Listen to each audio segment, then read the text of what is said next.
What's up, Tesla fans? I'm back. I think it's been almost a year since I did my last video. So apologies for kind of taking that break there.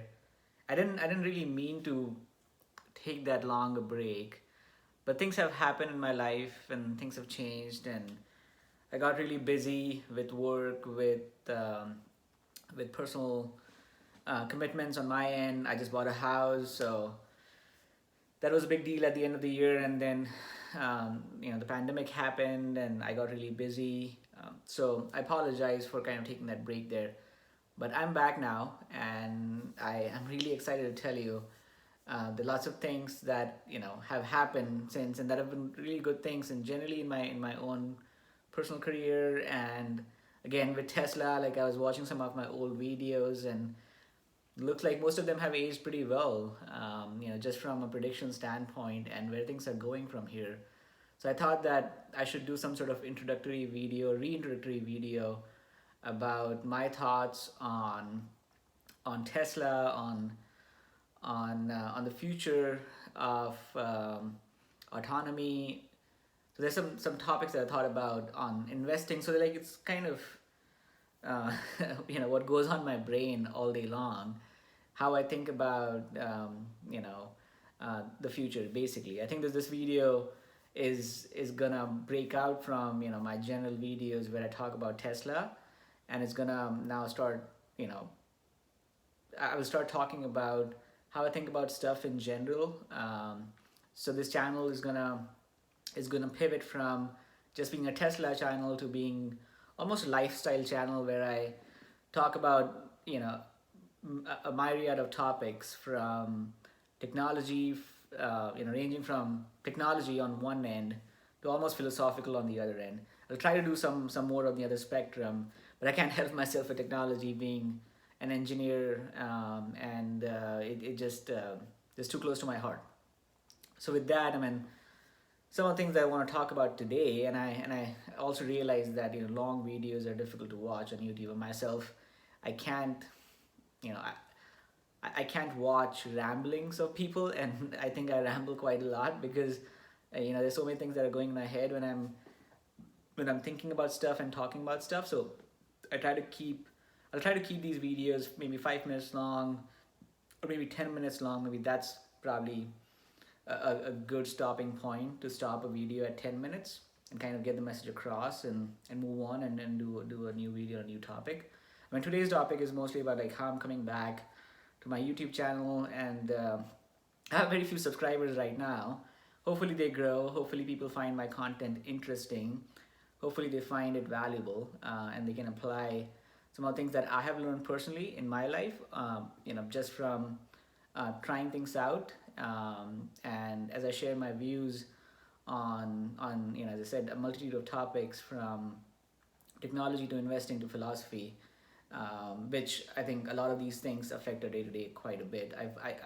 I think that a lot of people might find it valuable, and the channel will grow. So people out there who haven't subscribed to my channel, please subscribe. And this is a pretty unashamed, I guess, appeal to subscribe to my channel and hit the notification button, because a lot more content is going to come out in the coming few weeks and months, and as we go from here. Because I think I'm getting to a point in life where I have a lot to share about my own ideas, and I think a lot of people find it valuable.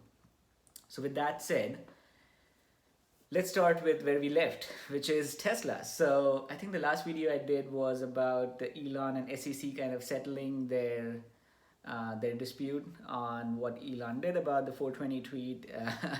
And I was just looking at that video, frankly, this evening, and that's what kind of prompted me to do a comeback and actually review what has happened since then, with Tesla. And as I said at the beginning of the video, we are gonna kind of start pivoting into other topics, but we'll start with where we left. We'll start with where I left off almost. I've said gone for like 10 months or so. So as you guys remember from that last video that I did where Elon settled with SEC, and how I thought that decision, to settle with the SEC was the right decision for Tesla, was the right decision for Elon, was the right decision for the shareholders. And for whatever reason, I frankly, I don't even remember this saying, but I said at the end of the video, go and buy the stock, it's going to explode. And this was, the last thing I said. And and hindsight's 2020, and I mean, probably we lucked out, but I don't think it was luck. I really don't think that I made that comment to go buy the stock, experience the technology, experience the car, just because I wanted a few more people to watch my video.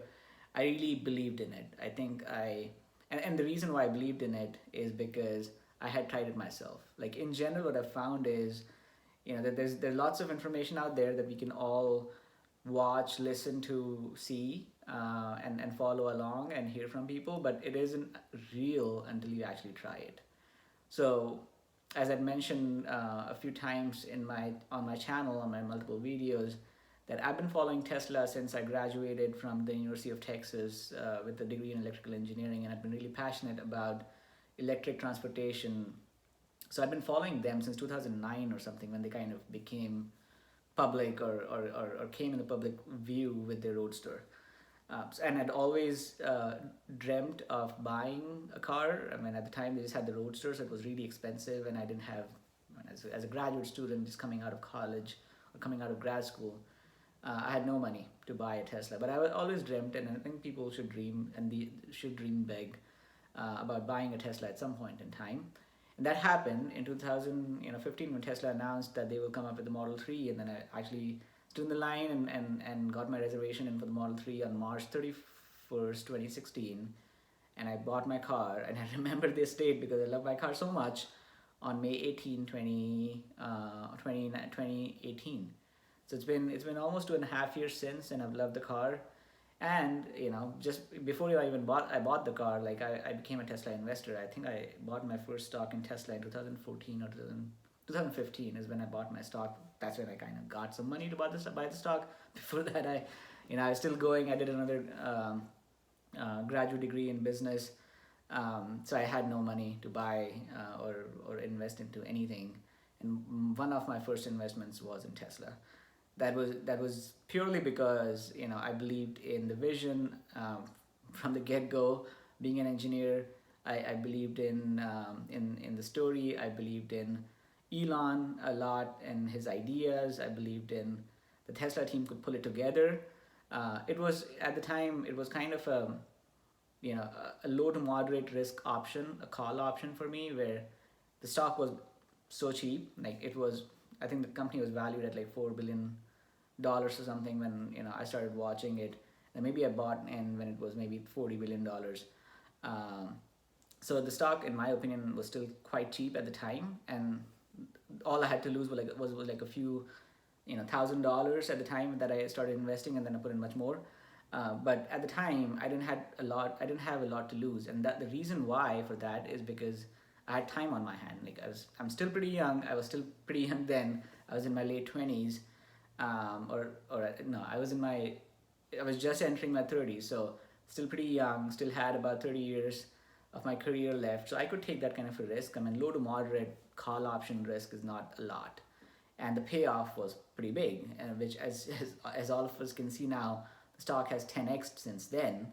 So the payoff was worth it to kind of take that kind of risk. Like I wasn't gonna go and buy an original equipment manufacturer, what we call OEM, in the industry, because it didn't make any sense. I mean, those guys were manufacturing technology that didn't make any sense to me. Like it was slow, it like polluted, it made noise, and there was no innovation. Like all the cars that these guys produce, all the legacy OEMs, and I think I beat them too much for what they do, but like there was no innovation, or I couldn't see the innovation, or the innovation was leading in the wrong direction, is what I felt.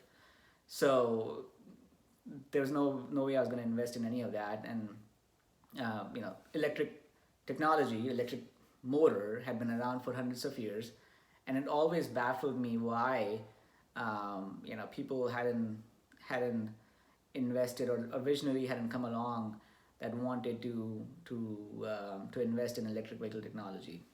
I mean, I still kind of, when I think about it, I still cannot come up with a good answer why that did not happen. I mean, why it took like these many years for an Elon to come along and kind of push the envelope. It could have happened much sooner, in my opinion.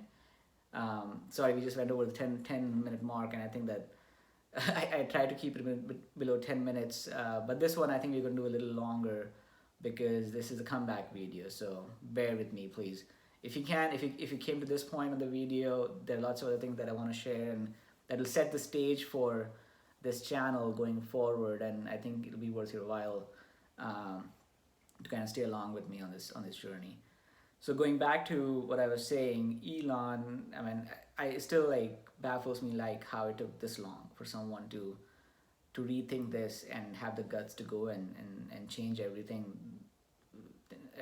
that is was being done at the time. But anyways, we are here right now. I mean, I'm pretty excited about it, not just from an investor standpoint, but also from a customer standpoint. It's a great piece of technology. It doesn't make noise, it doesn't pollute, which is the biggest thing. I mean, and I hear a lot of criticism about like how it can be better, how we could go after more, a bigger piece of the pie where we could take a bigger cut off of emissions. I completely get that, but I don't think that falls in the strategy. I mean, I think the strategy that Tesla has makes a ton of sense, where they started at the top of the market and now they're going slowly the bottom of the market, making it cheaper and cheaper and affordable.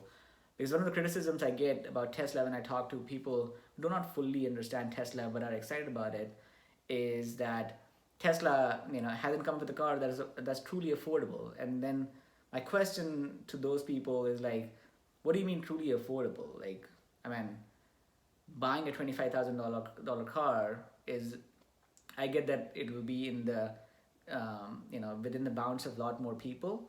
But I think what you are almost discounting the fact is there's a cost to pollution that we are not counting into the equation.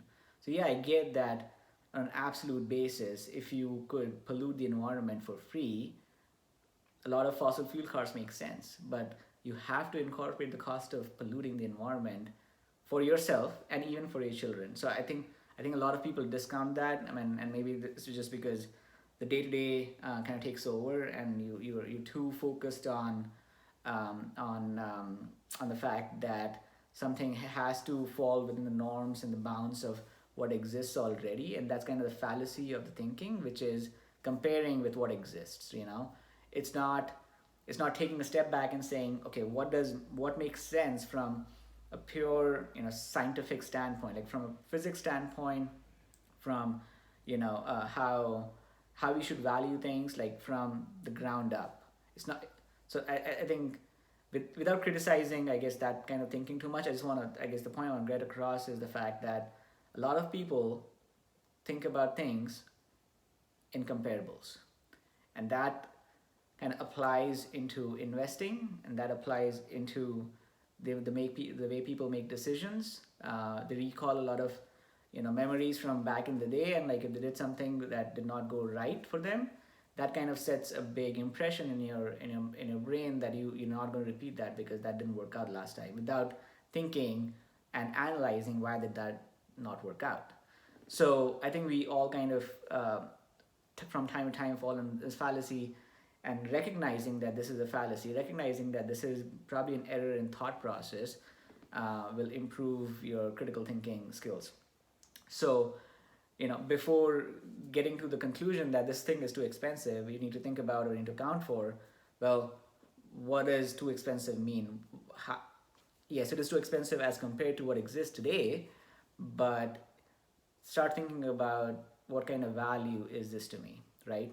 So think about total cost of ownership. So yes, it would be great to think about a Tesla, an electric car, at $45,000 car, and say, well, it's premium, it's expensive, and I'm used to buying a $20,000 car.